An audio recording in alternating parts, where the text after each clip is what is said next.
Hello students, कैसे हैं आप सब लोग। I hope you all are well and fine. मैं Tanveer sir Adarsh mission high school से। Welcome to my channel students study with Tanveer sir. तो स्टूडेंट्स, आज हम इस वीडियो के अंदर जो हमारे 9th और 10th का जो हिंदी मीडियम है उसका यहाँ पे कुछ हमें व्याकरण समझने वाले हैं। एग्जाम में हर साल जो है वो पत्र लेखन जो है 4 मार्क्स का पूछा जाता है, जिसमें से 2 मार्क्स के जो है समानार्थी शब्द पूछे जाते हैं और साथ ही पत्र लेखन जो है वो भी पूछा जाता है, जो हमने अभी बता रहा हूँ आपको 4 मार्क्स का वो। और साथ ही निबंध लेखन जो है वो 6 मार्क्स का पूछा जाता है। तो उसके रिगार्डिंग हमारे बोर्ड के हिसाब से हम यहाँ पे अभी स्टडी करने वाले हैं। तो चलिए स्टूडेंट्स, बिना टाइम वेस्ट किए हम यहाँ पे समझते हैं। तो पहला यहाँ पे पत्र लेखन, तो पत्र किस तरह लिखा जाता है वो। तो सबसे पहले आप सभी स्टूडेंट्स को ये ध्यान रखना है कि पत्र किसके बारे में दिएगा, उससे अच्छे से आपको 2 बार साफ मतलब शांति से आपको रीड करना है। तो रीड करते हैं स्टूडेंट्स। भुसावल शहर के एक मोहल्ले में गंदगी के कारण मच्छरों का उपद्रव जो था वो बहुत बढ़ रहा है। वहां के एक नागरिक रसिक लाल दवे 56 सदाशिव पेट से नगर पालिका के स्वास्थ्य विभाग के अधिकारी को शिकायती पत्र लिखते हैं। तो यहाँ पर पत्र लिखने वाला कौन है, तो उसका नाम है रसिक लाल, जो एक नागरिक है। ठीक है। अब कहाँ पे, तो भुसावल शहर के एक मोहल्ले में गंदगी के कारण मच्छरों का उपद्रव यहाँ पे बढ़ रहा है। तो आपको ध्यान रखना है भुसावल शहर। तो सबसे पहले जहाँ से हम पत्र लिखे, यानी वो जो आदमी जहाँ रहता है उस आदमी का यहाँ पे एड्रेस, जैसे कि मान लीजिए आप रहते हैं ऊन पाटिया में, तो ऊन पाटिया में कहाँ पे, अक्सा नगर। आपका प्लॉट नंबर क्या है, मान लीजिए 120, तो आप लिखेंगे 120 अक्सा नगर, नूरी मस्जिद के पास, ऊन सूरत, जिसकी जो लैंडमार्क हो वो आपको लिखना है। फिर लास्ट में आपको उसके नीचे आपको लिखना है डेट, आप किस तारीख को वो पत्र लिख रहे हैं उसकी तारीख आपको लिख देनी है। उसके बाद आप सभी स्टूडेंट्स को ध्यान देना है कि सेवा में लिखना है, ठीक है, क्योंकि आप उनसे काम निकलवाना चाहते हैं, इसलिए सेवा में लिखेंगे। अब हमें पत्र हम किसको लिख रहे हैं, तो नगर पालिका के स्वास्थ्य विभाग के अधिकारी को, तो यहाँ पे हम लिखेंगे श्री स्वास्थ्य अधिकारी। ठीक है, वो आगे क्या लिखेंगे हम, स्वास्थ्य विभाग, स्वास्थ्य अधिकारी, तो किस मतलब कौन सा, स्वास्थ्य विभाग का, कहाँ का अधिकारी, तो भुसावल नगर पालिका, भुसावल यानी भुसावल नगर पालिका, और कहाँ पर है ये, भुसावल में है। यानी पत्र हमने किसको लिखा, स्वास्थ्य अधिकारी को लिखा, जो कहाँ पे बैठता है, स्वास्थ्य विभाग में बैठता है। अब उसका कहाँ पे, तो भुसावल नगर पालिका में, भुसावल के जगह। अब विषय, तो विषय आपको स्टूडेंट्स जो है वो हमें जो हमारा सवाल है उसी के अंदर ही हमें मिल जाएगा। तो विषय हमारे क्या था यहाँ पे, मच्छरों का उपद्रव, यानी गंदगी के कारण मच्छरों का उपद्रव बढ़ रहा है। तो यही हमारा क्या हो गया, ये हमारा क्या हो गया, विषय हो गया। तो आगे आपको हेडिंग में लिखना है यहाँ पे महोदय, क्योंकि हम जिसको हम लिख रहे हैं तो उससे रिस्पेक्ट से लिखना पड़ेगा। महोदय, मैं भुसावल शहर के सदाशिव पेट में रहता हूँ। मैं इस पत्र के द्वारा एक महत्वपूर्ण समस्या की ओर आपका ध्यान खींचना चाहता हूँ। अब क्या करना आपको, इसी तरह पहले आपको हेडिंग बता देना कि मैं इसके बारे में आपको बताना चाहता हूँ, ये प्रोसीजर। तो चलिए देखते हैं आगे दिया है, पिछले कुछ दिनों से हमारे मोहल्ले में गंदगी जो है वो बहुत बढ़ गई है। इसका कारण यह है कि वहाँ कूड़ा कचरा जमा करने के लिए कोई उचित व्यवस्था नहीं है। इसके अलावा इन दिनों नगर पालिका के स्वास्थ्य विभाग के कर्मचारी यहाँ जमा कचरा जो है वो उसे नियमित रूप से उठाकर नहीं ले जाते हैं, और इधर उधर पड़ा हुआ कचरा जो है वो सड़ रहा है। अथवा आप लिख सकते हो यहाँ पे, जानवरों की वजह से यहाँ पे और क्या कचरा फैल जाता है, जिसके कारण चारों ओर असह्य बदबू जो है वो गंदगी फैल रही है। गंदगी के कारण मच्छर भी बहुत हो गए हैं।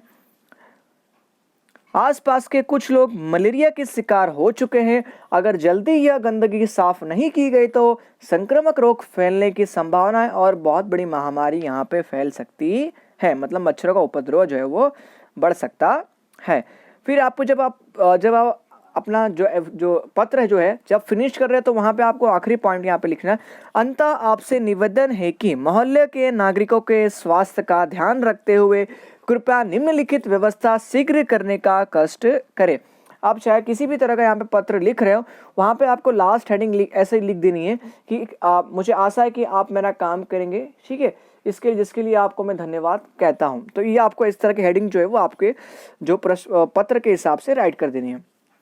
तो पहला देखते हैं, मोहल्ले में कचरे डालने के लिए कम से कम 2 पीपे रखे जाए। मतलब यहाँ पे जो कचरा, जो गाड़ी का जो टैंक आता है उसे कम से कम 2 यहाँ पे टैंक रखे जाए। नगर पालिका के कर्मचारी दिन में 2 बार सफाई करने के लिए अवश्य आए, जिससे इस गंदगी को रोका जा सके। तीसरा, डीडीटी तथा जंतुनाशक दवाइयों के छिड़काव की व्यवस्था की जाए, जिससे मच्छर जो है वो मर सके, ठीक है, उनका उद्भव ही ना हो सके। विश्वास है आप इस दिशा में तुरंत कार्रवाई करेंगे। अब किसने लिखा था यहाँ पे तो पत्र? रसिकलाल दवे। अब यहाँ पे भयभीत क्यों लिखा? क्योंकि वो चिंता का विषय था, उसको चिंता हो रही थी, इसलिए उसने उसका यहाँ पे नाम आ गया भयभीत। अगर आप अपने टीचर को लिख रहे हो तो आप क्या लिखोगे? आदरणीय। अगर आप किसी साहब को लिख रहे हो तो वहाँ पे लिख सकते हो आदरणीय भी लिख सकते हो, ठीक है, अथवा तो मनोभाव भी आप वहाँ पे क्या कर सकते हैं? महोदय भी राइट कर सकते हो, ठीक है, इस तरह लिख सकते हो। फिर नीचे आपका नाम आपको यहाँ पे लिख देना है, ठीक है। तो इस तरह आपका पत्र जो है वो स्टूडेंट्स फिनिश होता है। अब स्टूडेंट्स यहाँ पे हमारा अगला टॉपिक है पर्यायवाची शब्द, जिसे हम समानार्थी शब्द कहते हैं। इंग्लिश में इसे सिम्प्टोनिम्स कहा जाता है। अब समानार्थी का जब स्टूडेंट्स हम संधि विच्छेद करते हैं तो समान अर्थ वाले शब्द यहाँ पे निकलता है, जिनका नाम जो है वो एक ही जैसा हो लेकिन अलग अलग हो, ठीक है। तो स्टूडेंट्स हम यहाँ पे समझते हैं। तो ये स्टूडेंट जो है वो सवाल जो है किस तरह आता है, तो दिए गए 4 विकल्पों में से पर्यायवाची शब्द की गलत जोड़ बताना। दूसरा, दिए गए 4 विकल्प में से पर्यायवाची शब्द की सही जोड़ बताना, मतलब सही आंसर जो है वो लिखना होता है। आगे डेफिनेशन देखते हैं। पर्यायवाची शब्द का अर्थ क्या? ऐसी दूसरी वस्तु जो किसी एक वस्तु की जगह जो है वो प्रयुक्त की जा सके। मतलब जैसे मैंने आपको यहाँ पे कहा राम, तो राम का कोई दूसरा नाम भी है? तो हाँ है, क्या है? राघव। तो मैं राम का मतलब भी राघव हुआ, चाहे राघव कहूँ तो भी मैंने क्या कहा? राम को ही पुकारा। मतलब क्या एक ही इंसान को 2 नाम से पुकारा, जिसका लेकिन दोनों का जो अर्थ जो है वो समान ही निकलता हो, ठीक है। जैसे माता और माँ दोनों का मतलब सेम है। तो ये चीज, कई शब्द ऐसे भी होते हैं जिनको एक दूसरे के स्थान पर प्रयुक्त हो सकते हैं। ऐसे शब्दों को पर्यायवाची शब्द कहा जाता है। जैसे मैंने आपको बताया, ऐसे 2 शब्द जिसको एक ही नाम से प्रयुक्त किया जा सकता हो, तो ऐसे शब्द को क्या बोलते हैं? पर्यायवाची। एग्जाम्पल के तौर पर माता और माँ, ठीक है, ये जैसे पिता और बाप। तो यहाँ पे एग्जाम्पल दी गया। राम को हम राघव बोल सकते हैं, दशरथी बोल सकते हैं, कौशल्य नंदन बोल सकते हैं, रघुपति इत्यादि बोल सकते हैं। जबकि पृथ्वी को धरती, वसुधा भूमि कह सकते हैं, कमल को हम पग कह सकते हैं, सरोज पंकज यहाँ पे हम कह सकते हैं, और पुरुष को नर अथवा तो मर्द भी कहते हैं। किसके? पर्यायवाची के शब्द के अंदर। आँख के लिए नयन, नेत्र, लोचन, दृग, अच्छी आदि शब्दों का प्रयोग किया जाता है।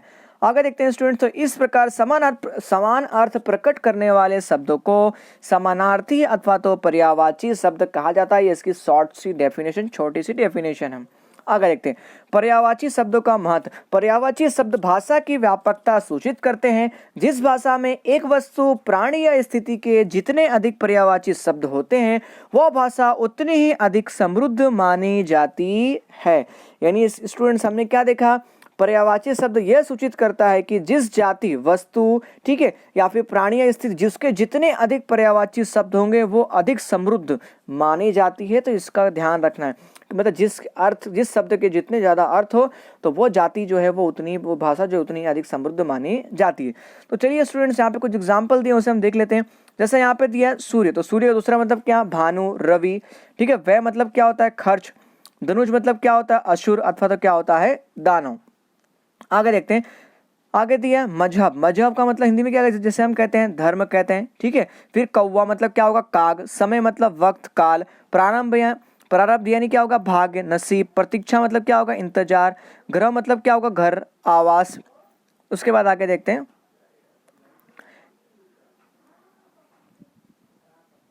तो आगे हमें दिया हुआ कुछ महत्वपूर्ण पर्यायवाची शब्द यहाँ पे दिए गए। तो एक ये भी रह गया। शरीर का मतलब क्या होता है? देह, तन, काया। तरुण मतलब क्या होता है? जवान, युवक, ठीक है। जहर, विष अथवा तो गर्ल आप कह सकते हो। अब यहाँ पे हम कुछ महत्वपूर्ण पर्यायवाची शब्द देखने वाले हैं। तो इसी में से एग्जाम में आप पूछे जाते हैं। इसमें 4 ऑप्शन मिलते हैं, 4 में से कोई एक ऑप्शन जो है राइट आंसर पे हमें राइट करना होता है। तो चलिए स्टूडेंट देखते हैं। पहला यहाँ पे दिया हुआ है हमें ददुर। ददुर मीन्स स्टूडेंट्स क्या होता है? मेढक, तो पहला। उसके बाद नेक्स्ट हमें दिया है कांचन, मतलब क्या होता है? सुवर्ण, ठीक है। उसके बाद फिर गाडर मतलब क्या होता है? भेड़। उत्कर्षणी क्या होता है? विकास। रजनी मतलब क्या होता है? रात। बूढ़ा मतलब क्या होता है? बाप। तिमिर मतलब क्या होता है? अंधकार। पातक मतलब क्या होता है? पाप। मड़िया मतलब क्या होता है? झोपड़ी। उपवन मीन्स क्या होता है? बगीचा। डगरिया मीन्स क्या होता है? राह। भौर मीन्स क्या होता है? प्रभात। मरुस्थल मतलब क्या होता है? रेगिस्तान। एहसान मतलब क्या? किसी ने हम पे उपकार किया। बाधा, बाधा मतलब यहाँ पे कह सकते हो समस्या अथवा तो विघ्न। उसके बाद डफ, डफ मतलब क्या होता है, डफली, जो बजाते हैं ना ढोलक, डम डम डफ, डफली, गांव में सुना होगा आपने, वो से बोलते हैं डफली। ज्योति मतलब क्या होता है, प्रकाश। गठरी मतलब क्या होता है, पोटली। उत्कोच मतलब क्या होता है, रिश्वत देना, ठीक है। दुहिता मतलब क्या होता है, पुत्री, दुहिता मीन्स पुत्री। विवश यानी लाचार, दक्ष यानी प्रवीण। उसके बाद आगे दिया टोटा, टोटा मीन्स क्या होता है, कमी। कमल मीन्स हमने अभी देखा क्या होता है, पंकज। उसके बाद गुर मतलब व्यक्ति, मंत्र। विद्रोह मीन्स बगावत। परिवर्तन मतलब बदलाव। तैनात मतलब नियुक्त। बोलते हैं ना हमारी फौजी, हमारे जो फौज जो है वो सैनिक जो है वो 24 आवर्स जो है वो क्या होते हैं, बॉर्डर पे तैनात रहते हैं। उसके बाद नेक्स्ट या निगरानी मतलब क्या होता है, देखभाल करना। संकल्प मतलब निश्चय, डिसाइड, ठीक है। वास्ता, वास्ता मीन्स क्या होता है, संबंध। बोलते हैं मेरा उससे वास्ता भाई, उसके पीछे मत पड़ना है तो तेरे को छोड़ूंगा नहीं मैं, तो वो वास्ता, वास्ता गरज। करिश्मा यानी चमत्कार। विलंब मतलब क्या होता है, देरी से। उसके बाद विस्मय मतलब आश्चर्य। चेष्टा, चेष्टा मतलब कोशिश। शिखर मतलब चोटी, जैसे पहाड़ की चोटी। फिर बुजदिल मतलब क्या होता है, कायर, जो पीछे से वार करते हैं। ऐतराज यानी क्या, आपत्ति, आपको किसी से ऐतराज है, प्रॉब्लम है वो। हानि मतलब नुकसान। धन मतलब घर मतलब बादल। ख्वाहिश मतलब इच्छा। बुखार मतलब भयानक। तमन्ना मतलब इच्छा। निरंतर यानी क्या होगा, लगातार। निपुण यानी कुशल।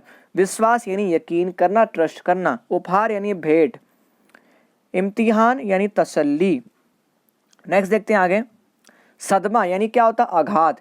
चेहरा मतलब क्या होगा, सूरत, हमारा फेस। दरखास्त यानी आवेदन देना। उसके बाद सेतु मतलब क्या होता है, पुल। आस्तरण यानी क्या होता है, बिछोना। आभा मतलब क्या होता है, प्रकाश। आखेट मतलब क्या होता है, शिखार। वसुधा यानी क्या होता है, पृथ्वी। मेघवी यानी तेजस्वी। चैन यानी शांति, ठीक है। बोलते हैं मुझे चैन नहीं पड़ रहा, तो इसका मतलब क्या होता है, शांति मुझे नहीं मिल रही है। आई होप आप सभी स्टूडेंट्स को समानार्थी शब्द जो है वो अच्छे से समझ में आ गए होंगे। आप सभी स्टूडेंट्स को ये पेज जो है वो 3 से 4 टाइम्स जो है रीड कर लेना, तो आपको इजीली आ जाएगा। तो चलिए स्टूडेंट्स, आप बढ़ते हैं अगले टॉपिक की ओर। अब स्टूडेंट्स यहाँ पे हमारा अगला टॉपिक जो है निबंध लेखन। तो आप सभी स्टूडेंट्स को बता दूं कि बोर्ड के एग्जाम में क्लास 9th और 10th की जो एग्जाम होती है, चाहे वो होम एग्जाम हो या बोर्ड की एग्जाम हो, उन सभी एग्जामों के अंदर 6 मार्क्स का जो है पत्र लेखन जो है वो प्रत्येक साल जो है पूछा जाता है। तो यहाँ पे देखते हैं। अब तो चलिए हम निबंध लेखन की शुरुआत करते हैं, किस तरह निबंध लेखन लिखा जाता है, क्या क्या इंपॉर्टेंस वगैरह वो आपको इसको बताने वाला है इस वीडियो के अंदर। तो चलिए स्टूडेंट ध्यान देते हैं।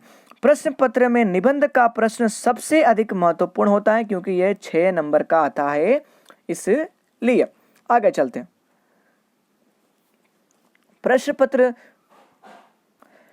पत्र में 2 से 3 विषय दिए जाते हैं। इन विषयों के साथ मुद्दे, पॉइंट्स जो होते हैं वो भी दिए जाते हैं।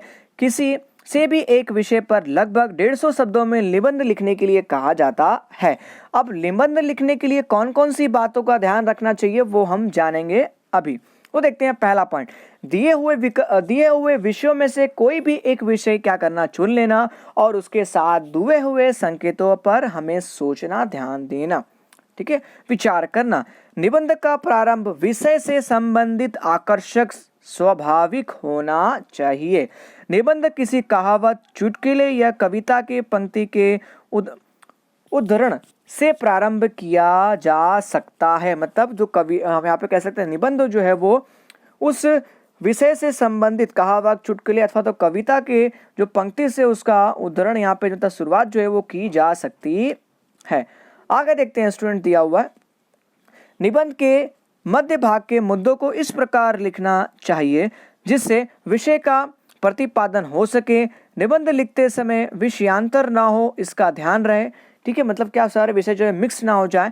एक ही साथ बार बार या घुमा फिरा कर कहने से बचना चाहिए। मतलब एक ही बात को बार बार हमें नहीं कहना चाहिए, तो घुमा फिरा कर नहीं कहना चाहिए। चौथा मुद्दा, निबंध का अंत आकर्षक, स्पष्ट, संक्षिप्त और हृदय स्पर्शी यानी हृदय को छू ले ऐसा होना चाहिए।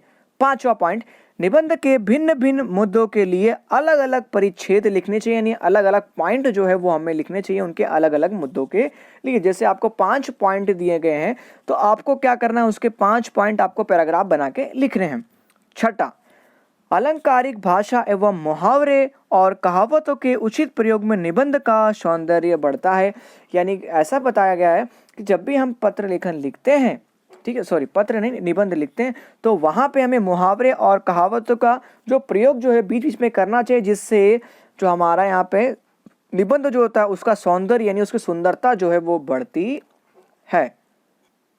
7वां पॉइंट हमें दिया है, वाक्य छोटे, स्पष्ट, अर्थपूर्ण होने चाहिए। शब्दों की यहाँ पे वर्तनी मतलब जो बताना जो है वो उसका भी ख्याल रखना चाहिए। विराम चिन्ह का जो विराम चिन्ह जो होता है यहाँ पे स्टॉप होना था, उचित स्थान पर प्रयोग उसका अवश्य करें। और निबंध की भाषा शुद्ध, सरल और मुहावरेदार हो, इसका ध्यान रखना चाहिए सभी छात्रों को। तो चलिए स्टूडेंट्स, यहाँ पे हमने एक निबंध भी लिया गया है, ठीक है। तो आपको ये स्टूडेंट्स निबंध लिखना नहीं है, मैं जो निबंध आपको बता रहा हूँ वो निबंध आप सभी स्टूडेंट्स को क्या करना है, राइट करना है। तो जैसा कि सभी स्टूडेंट्स अभी 15 अगस्त हमारा यहाँ पे आ गया है, तो आप सभी स्टूडेंट्स को एक ऐसे क्या करना है, क्लास 9th वाले स्टूडेंट्स को और 10th वाले स्टूडेंट्स को, चाहे वो हिंदी मीडियम का हो या इंग्लिश मीडियम का, दोनों ही मीडियम के स्टूडेंट्स को 15 अगस्त का निबंध जो है वो सभी स्टूडेंट्स को लिखना है। तो एक निबंध आपको मैं समझा देता हूँ, तो बाकी के जो 2 निबंध हैं आपको, ठीक है, वो आपको खुद ही से करने यहाँ पे, ठीक है, इसमें से PDF में से देख करके। तो चलिए स्टूडेंट्स, पहला 15 अगस्त जिसे स्वतंत्रता दिवस भी कहा जाता है, जिसे हम क्या बोलते हैं, राष्ट्रीय त्यौहार। तो ये हमारा मुद्दा नंबर 1.1 दिया है, स्वतंत्रता संग्राम की याद, मनाने का ढंग, और आगे दिया महत्व, उसके बाद शुभकामनाएं, ये हमें इतना पॉइंट में दिया हुआ है। तो चलिए स्टूडेंट्स, पहला हमारा पॉइंट दिया राष्ट्रीय त्यौहार, यानी आपने जो पहला पैराग्राफ जो आप लिखोगे उसके अंदर राष्ट्रीय त्यौहार से रिलेटेड ही बात होनी चाहिए, मतलब राष्ट्रीय त्यौहार इसे क्यों कहा जाता है, उसकी विशेषता आपको बतानी रहेगी। तो चलिए स्टूडेंट शुरू करते हैं। भारत करीब 150 साल तक अंग्रेजों का गुलाम रहा। गुलामी कोई भी पसंद नहीं करता, इसलिए लोकमान्य तिलक ने ब्रिटिश सरकार को ललकारते हुए कहा था, स्वतंत्रता हमारा जन्म सिद्ध अधिकार है। तो ये पॉइंट को आपको ध्यान रखना है, हम उसे लेकर रहेंगे। ये पूरा पॉइंट जो है, जब भी आप 15 अगस्त लिखो उसके अंदर, तो ये आपको ध्यान रखना चाहिए कि स्वतंत्रता हमारा जन्म सिद्ध अधिकार है, हम उसे लेकर रहेंगे। किसने कहा था?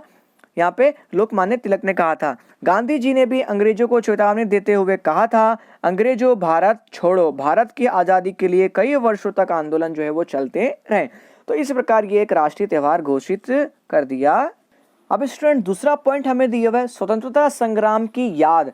तो देखते हैं यहाँ पे, आखिर 15 अगस्त 1947 को भारत जो था वो आज़ाद हुआ। हमारे देश में खुशी की लहर जो है फैल गई। लोकमान्य तिलक की प्रतिज्ञा जो थी वो पूरी हुई। गांधी जी का स्वप्न साकार हुआ। सदियों के बाद भारत को अंग्रेजों की गुलामी से छुटकारा मिला।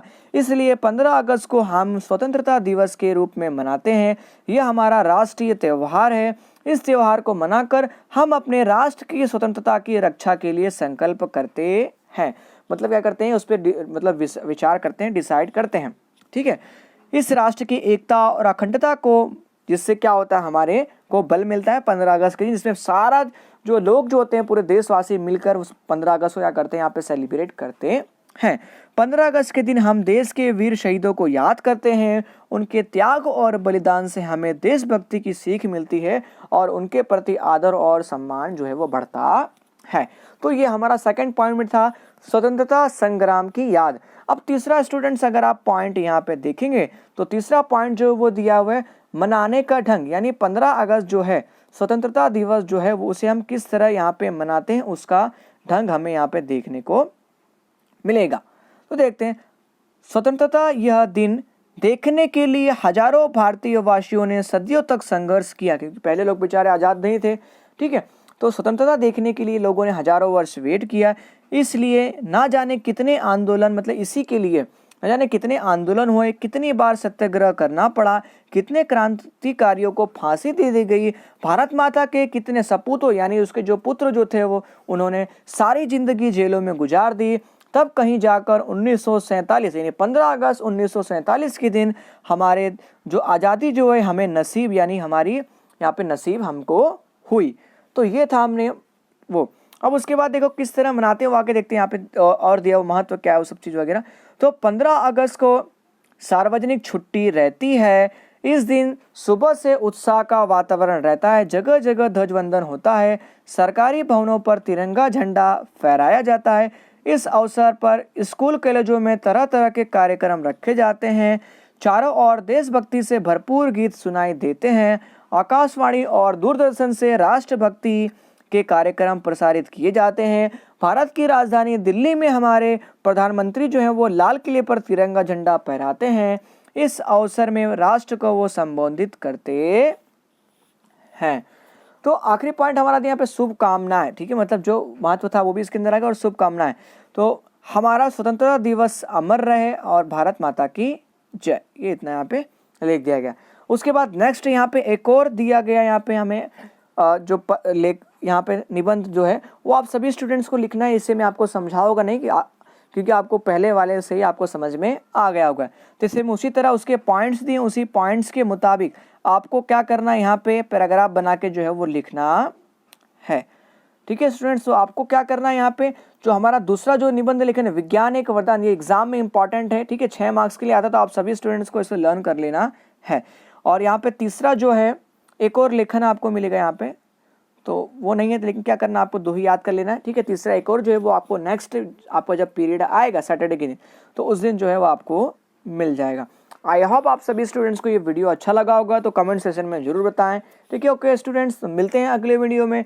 दीजिए तनवीर सर को इजाजत, तब तक के लिए जय हिंद।